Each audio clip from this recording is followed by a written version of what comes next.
10 محرم بھی ایک داستان ہے، یہ داستان نہیں ہے، یہ سبق ہے، یہ داستان نہیں ہے، یہ سبق ہے، یہ پیغام ہے، یہ قربانی کی لازوال مثال ہے۔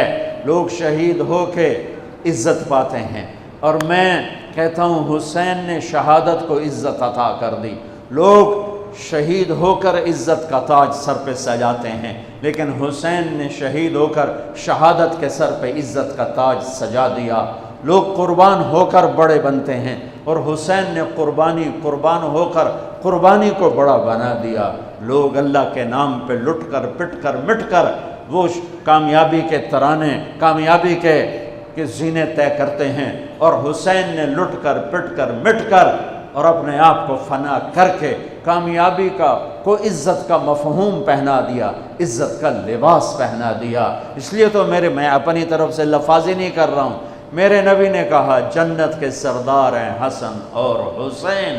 میرا رب کہے گا جنت سے، اے جنت میں نے تمہیں خوبصورت، ارے وہ جنت پہلے ہی بڑی سونی ہے، اس کو خوبصورت بنانے کے لیے سنو، اور بڑے زمانے بعد حدیث یاد آئی، میرے نبی نے میرے اللہ فرمائیں گے اے جنت میں نے تمہیں حسن اور حسین سے خوبصورت بنا دیا۔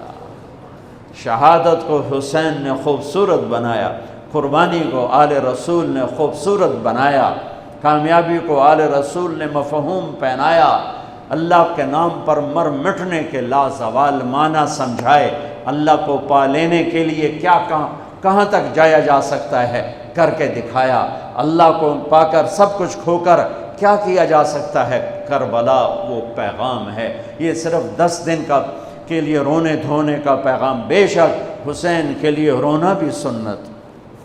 ہر شے کو بدعت نہ بناؤ۔ پانی دینا۔ ام سلمہ سے آپ نے فرمایا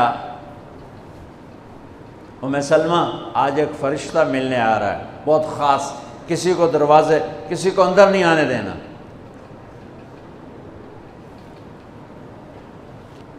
حضرت ام سلمہ پیرے پہ کھڑی ہو گئی، تھوڑی دیر میں حسین آ گئے، چھوٹے بچے معصوم ابھی، اندر جانے لگے، انہوں نے روک دیا، وہ رونے لگے، وہ روئے تو انہوں نے چھوڑ دیا۔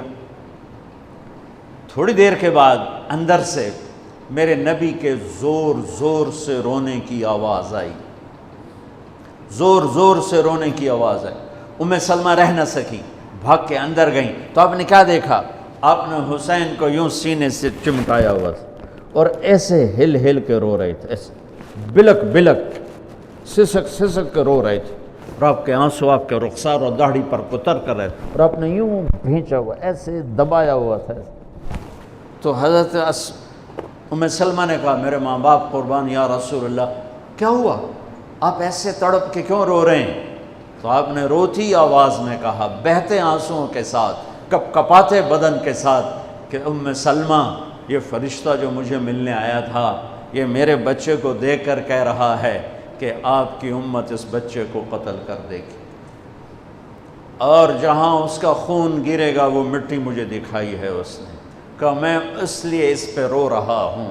ابھی تو وہ شہید نہیں ہوئے اور رویا جا رہا ہے، تو ہم تو ان کی شہادت پہ روتے ہیں بھائی، ہم تو ان کی شہادت پہ روتے ہیں، اور یہ قیامت تک روتے رہے گی دنیا، قیامت۔ یہ اللہ کا نظام ہے، اس نے کربلا کے واقعے کو یوں کر دیا جیسے ہر سال آج ہی ہوا ہے، آج ہی حسین شہید ہو رہے ہیں، آج ہی عبداللہ کا سر کٹ رہا ہے، آج ہی زینب کی چادر کو پھاڑا جا رہا ہے، آج ہی لاشوں کو گھسیٹا جا رہا ہے۔ وہ میں حیران ہوتا ہوں، ٹیپو سلطان سرنگا پٹم میں شہید ہوئے، دشمن کون انگریز کون کافر، تو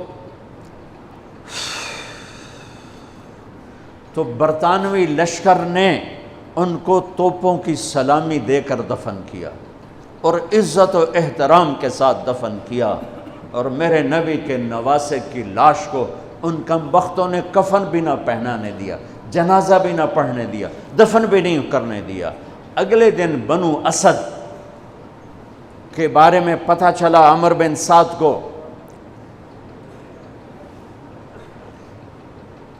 تو راتوں کہ وہ ان کو دفنانے والے ہیں، تو راتوں رات ان کو بغیر جنازوں کے مٹی میں دبا دیا اور اوپر پانی چھوڑ دیا کہ کوئی پتہ ہی نہ چلے حسین کی لاش۔ بنو اسد کا بوڑھا آیا، اگلے جب پانی خشک ہو گیا وہ آیا اور اس نے مٹی اٹھا اٹھا کے سونگنا شروع کی۔ سبحان اللہ، سونگ رہا ہے، سونگ رہا ہے، سونگ رہا ہے۔ ایک جگہ کی مٹی اٹھا کے سونگا تو اس میں جنت کی خوشبو تھی، تو تڑپ کے بولا یہ میرے نبی کے نواسے کی قبر ہے، یہ میرے نبی کے نواسے کی مٹی ہے، کہ وہ جنت کے سردار تھے تو قبر بھی جنت کی خوشبو پھیلا رہی ہے اس کی۔ حالانکہ بن دیکھی بات ہے، کیونکہ انہوں نے راتوں رات ان کو دبا دیا کہ ان کا جنازہ بھی نہ ہو، لعنت ہو ان کی قبروں پر، ان کی ہڈیوں پر، ان کی روحوں پر، ان کی مٹی پر، ان کی خاک پر۔ سمجھ میں نہیں آتا۔ نبی کے گھر کے کتے کی بھی ہم تو عزت کریں گے اگر آج ہمیں پتہ چلے یہ نبی کے گھر کا کتا ہے۔ ان کم بختوں کے سامنے نبی کے نواسے کھڑے تھے، نبی کی نواسیاں تھیں اور نبی کی اولاد تھی، اور ان کے دل ایسے پتھر، آنکھیں ایسی اندھی، کان ایسے بہرے کہ انہیں ایسے تلوار چلائی جیسے سامنے کوئی رومی لشکر کھڑا ہو، یا جیسے سامنے کوئی فارسی لشکر کھڑا ہو۔ اتنے عظیم ہستیاں، میں کہاں سے بیان کروں،